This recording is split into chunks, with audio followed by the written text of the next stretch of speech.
So one of the questions I am constantly getting asked is, do positive cash flow properties still exist? And as we were just laughing about off camera, who doesn't like passive cash flow and Honestly. choices in their life? You know, if we strip everything back about property, it is really about choices, and it's about creating choices sooner so that you can live the life of your dreams or the life that you imagine. Now, in this video, Simon and I are going to talk about 3 direct examples that we've been applying recently or applying right now that are creating passive cash flow for us. So grab your notepad, grab your pen, hard your wife, and let's go have some fun.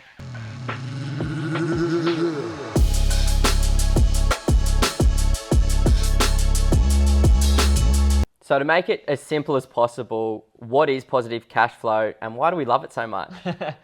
I like passive cash flow, man, for choices, like jumping straight into the why for me, like time with family, with friends, holidays, volunteering, quitting that job you don't like, changing careers. Like, that's why, so that you've got choices in your life. Yep. But in terms of what positive cash flow is, it's super simple, right? In every property, there's the income column. Yep. And there's the expenses column. So let's say that your property rents for $700 a week. Mm-hmm. And then between the insurance, the interest, the maintenance, the water, the rates, and the management, it costs you $500 a week to hold the property. Yep. You're getting $700 a week of rent and only $500 a week to hold. There's obviously $200 a week of positive cash flow. And why we like that is for everything we talked about a second ago. Let's go out and get those ones. So let's run through a few different examples because it certainly does exist in certain markets. You know, metro markets can be a little bit challenging to develop some of that positive cash flow, but if you're willing to do something a bit different or looking at alternative markets, you can certainly go out there and get positive cash flow. You know, I like the example that you've just picked up with your partner, Tay. The market's gone up since you bought it, so these numbers are going to be a bit older than they were. But let's talk about the house and then the strategy for the granny flat with that one. I ended up picking this property up in April or May in 2021 and ended up picking it up, I think, for $460,000, which really great price. 3 bedrooms, 1 bathroom, massive 700 plus square meter piece of land in a super quiet, nice wide street.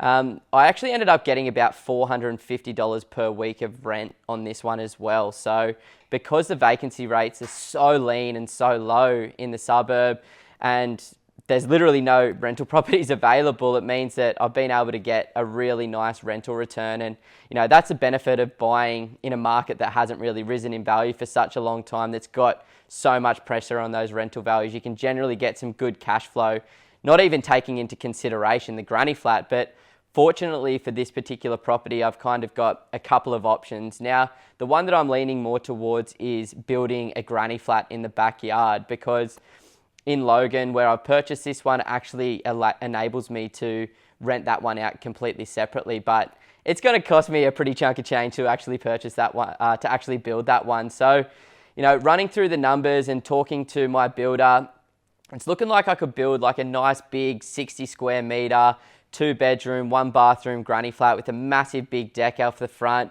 for about 180K. You know, that's all inclusive: council costs, site preparation, separation from the main dwelling and the granny flat, pathways, landscaping, plus a fully self-contained granny flat. And I'm assuming that once I complete that, I should be able to rent it out in today's current market for probably about $320 to even maximum $340 per week. So that's into the house for $460 plus $180 for the granny flat. So the whole project looking at $640,000. But then you got $450 for the rent plus $350 for the granny flat rent, looking at $800. So that's a massive return there. And like, that's as good as you can get positive cash flow wise, which is the intention. Hopefully it works out. And you know what I love about that option for you at $800 a week in 2022? Yeah. In 15 years from now, with inflation in rent, you'll be getting over $1,000 a week or $50,000 a year from that one deal.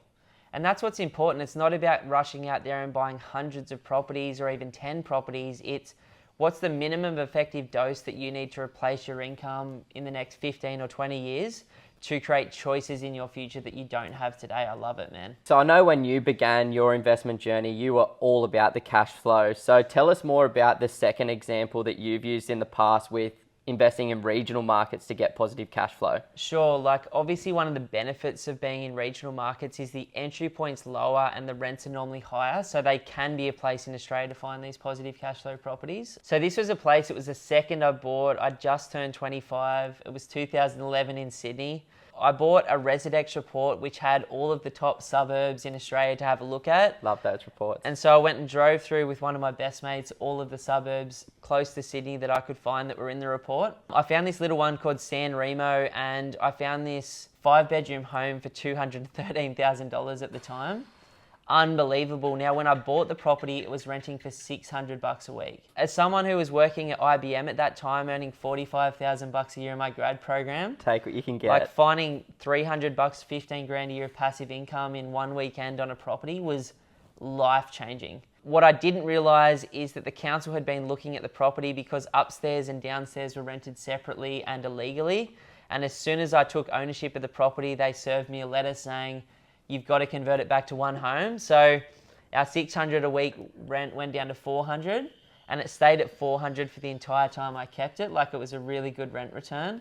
But it was one of those things, like even at $400 on $180,000 of debt, it was amazing. Yeah, if you have a few of them, that's great cash flow. Yeah, man, like that was my original dream, and then I didn't realise how much of a unicorn that property was and how few and far between those sorts of deals are.